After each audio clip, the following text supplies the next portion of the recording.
Hi everyone, it's Doris Branker with Branker Coding Camps. I wanted to just share some information with you. Again, I was kind of looking at some of the posts and I'm kind of seeing and sensing the frustration going around. So the audience for this video really is you, that coder who is newly certified or certified for a while and really having a hard time landing yourself into this new career of medical coding. I saw one woman's post. She said, I think I wasted my money. I've been searching for a job and I haven't found one. Now, I didn't study coding directly. I studied healthcare administration that included coding, but I did kind of experience some of that same frustration when trying to drill down with no experience as a new coder. Just trying to get in as a coder with no experience. And the magic question that I often hear is, well, how can I get experience if no one wants to give me a shot?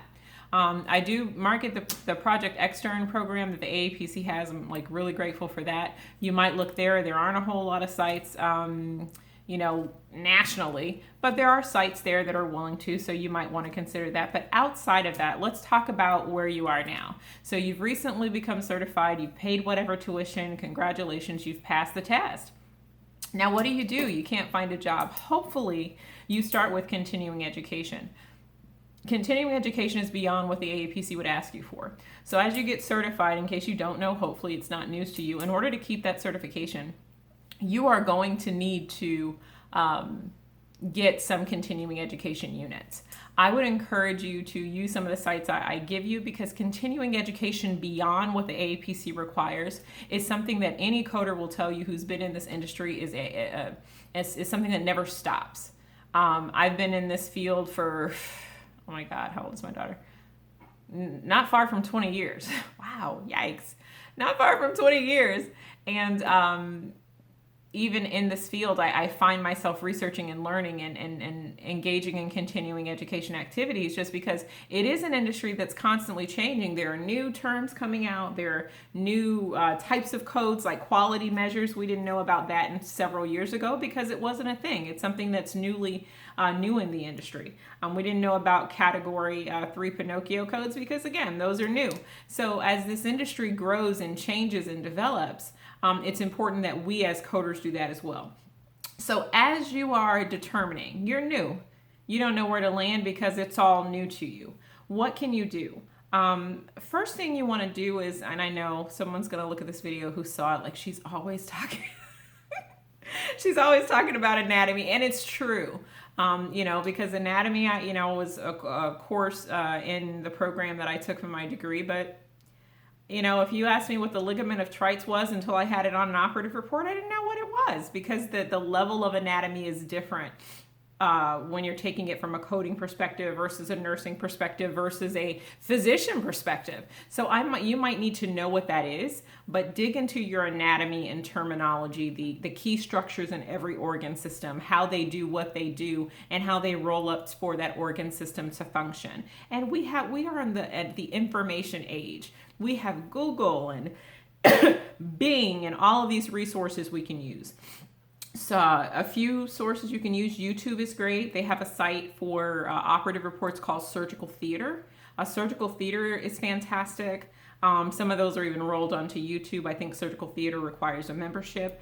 Teachmeanatomy.com. Great website as well that I use all the time that helps you. It kind of dissects the body and then puts it back together. Also understand that while you're waiting, yes, you studied coding, but coding is related to reimbursement, claims payment, collections, billing. All of that is part of a connected network that even includes other areas. So when you what you want to do is you want to research payer policies, and you can go on to payer websites, UnitedHealthcareOnline.com, Blue Cross and Blue Shield of whatever state that you're on. CMS.gov is going to have even all the information for the Medicare administrative contractors, those entities that manage and run the Medicare program in the different states. Within those, you'll find things like payer policies that include codes on them. And beyond that, it'll tell you what is necessary when you use a code. So if I look at a report and this report describes this procedure, I think, oh, this report describes prescribes this procedure, this diagnosis, I can report that, send it to the biller, it's good to go. I may not know that in order for me to use this particular diagnosis and to report it, it has to meet the additional criteria that was put in the payer's policy, right? And I could code inappropriately or have that submitted inappropriately because I coded it because I didn't meet that criteria, even though I met the documentation criteria or what I needed to pick that code out of CPT and to assign that diagnosis out of my ICD-10-CM. So your payer sites are great because they have codes, but they also have, they're really great learning tools because they also have within them sometimes how the procedure is done and really, or what the procedure is and what the purpose of the procedure and indications for the procedure. All of that is super helpful from a coding insight. A payer site that I definitely would recommend you check out is cms.gov, as in short for government, cms.gov. That's for the Center for Medicare and Medicaid Services. The Center of Medicare and Medicaid Services site is great for you to get your NCCI edits, your National Correct Coding Initiative edits. Also within them, within that site, the NCCI edits, there is a manual that goes with them. It is so great if you familiarize yourself with just the basic content of the manual and also save it in your references. On my computer, I have a references and resources folder, and on that I have my CCI policy manual, my ICD guidelines, my links to my CPT assistants, my coding clinics, my coding clinic for HCPCS, all of that. Like, I keep that because when I'm as a multi-specialty coder and consultant, like, I have to reference those often based on whatever my client mix is and what kind of services they perform. So use your payer sites. When you're going on interviews, that can be helpful for you too. Most providers have websites. Sometimes they even have procedural information and videos on their sites for either what they do and how they do it. And you can integrate the two of those, go into an interview and absolutely kill it. Because what most practices want, and I know this as an employer that has contractors that work for me, I want someone that understands my business. And yes, I have Project Extern as an extension of my company when my time permits it. But it's so great when someone that comes that knows anesthesia and I don't have to start from scratch, right? That is familiar with my particular specialty. This is why the CPC is important, but you can't stop there. Even if you stop at that credential, you can't stop with the learning within the context of your CPC exam, because how one anesthesiology practices or a cardiology practice, practices, another may not. They could have a different mix. They have providers of different specialties and more extensive training and do different kinds of procedures. One might do open, one might just do interventional cardiology, for example. So it's really important that you connect all of those. And if you can, learn a little bit about that organization before your interview, you just look a lot better during it. Another good source that you can use on your downtime while you're on the hiatus until you land your next job, your medical society boards. Your medical society boards often have reimbursement pages. They are great resources for you for understanding what new procedures are coming out, what the common procedures are, how they're done. They even have patient information on those sites, and I don't mean HIPAA patient information. I mean information that's given to patients as they prepare for procedures that explain what the patients can expect, how the procedures are done, and those are all things that can help you understand it. There are different learning types, and I really kind of learned this probably best when I was a teacher of medical coding, and I still teach medical coding, but when I did, I noticed that my students didn't all get it the same way. Lecture didn't work for everybody. The recording didn't work for everybody. Taking notes didn't work for everybody. Sometimes it was the practice that worked for some, but then others had to read it. So those different learning styles are where some of these resources you can use to determine what best works for you that accommodates your learning style. So the videos are really helpful for that. Now let's say you want to get some practice, and this is where I knew that I had to never stop from a medical terminology and anatomy standpoint. When I saw my first operative report, and I loved anatomy. I think the human body's like fantastic. I can't do clinical because, I'm helping no one if I pass out and vomit during a procedure, trying to save someone's life. But practice helped. When I went through a report, I realized, wow, there were structures in this report that I'd never heard of, scarpas and ligament of Treitz and things that I just, although I thought I understood the system and I knew what the core structures were, there were these little structures that I'd never seen. So one site that I would refer you to is, again, you can check the facility or practice website to see what kind of procedures they do. But generally, if you want samples of what the reports might look like to see how comfortable am I from a specialty perspective, right? Medical transcription sites. There's a site called mtsamples.com, and they have similar sites. If you do medical transcription reports, you'll probably get a few hits. I like mtsamples.com. They group them by specialty, so you can go through an operative report or an E&M report, and if you're seeing things you don't know, right? Like it's E&M and I don't know what organ system that is, so let me see what I get on a Google search with that term. That could help you. If I see, that ligament of Treitz or scarpas, whatever, whatever the terminology you see that might be foreign to you, you can research in Google and understand what it is. So you can navigate best through that report, because sometimes those landmarks or those terms can help you better or properly report a service.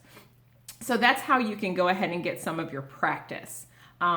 Understand, circling back to the continuing education part of it. So once you become certified, outside of what the AAPC requires, Medicare Learning Network, those are free CEUs. So once you get your certification, you can keep your certification. You don't have to pay a lot of money to, especially for the core. Now, when you get into specialty, we're in a whole other world. But for the core certification of CPC, you don't have to pay a great deal of money to maintain it.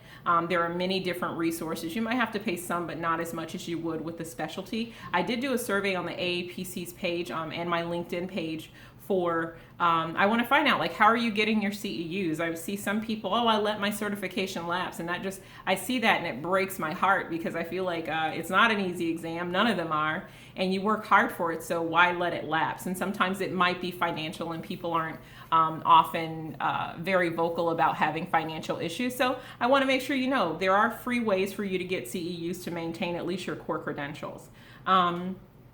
So teachmeanatomy.com from anatomy. Realize there are reimbursement related sites on your payer policies sites and your payer sites. So go there for not just their policy information, but a wealth of information about what procedures are and how they're done.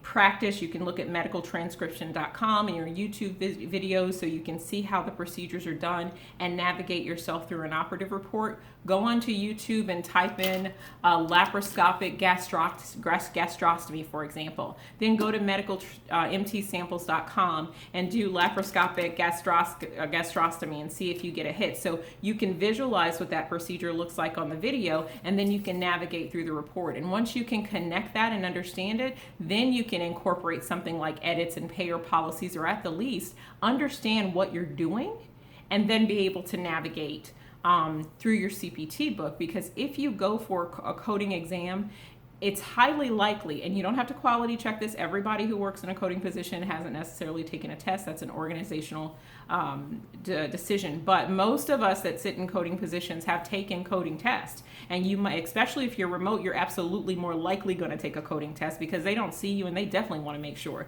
that you know how to do your job. So it's easy to navigate through and pass those coding tests if you understand what that kind of looks like and what you might see. And it can reduce some of the anxiety associated with it. If you find yourself working in one of the industries that are a little more concentrated, something like HCC coding. I love the fact that HCC coding's out, and I find that a lot of people coming out of school or new coders with no experience are getting into HCC coding. So I love it because it's an opportunity for people to get jobs, and I need to work, right? I love what I do, but I also have to do this to eat, right? So I like the fact that HCC coding exists, but if you get into an area or an arena like that, HCC quality, like PQRS and things like that. Well, it's not called that anymore, but quality measures. And it's so limited, and you're working with a very tiny subset of an area. Like HCC is just diagnosis coding. Your continuing education is probably going to be more important than anyone, because if for example, you get bored with that specialty, the company closes, you get laid off, whatever the situation might be that puts you back in the job market, you're less marketable if you are that limited, because you don't know things like how to work through an operative report or code an E&M note or labs or whatever kind of service it might be. So I hope you found this information helpful. I did do a video on the AAPC page in my LinkedIn for you guys to tell me, how are you getting your CEUs? Like, what are you paying for them? Where are you getting them? Do you have multiple credentials? I'd love that information. Otherwise, again, I hope you found the information very helpful and that you use some of the resources. I'm not great at Facebook or social media and all of the things, so if I can, I will put some of these links below in the box for you. And if it works for you, great. If you didn't find it helpful, I'm sorry about that, but I wish you all the very, very best of luck. Happy coding.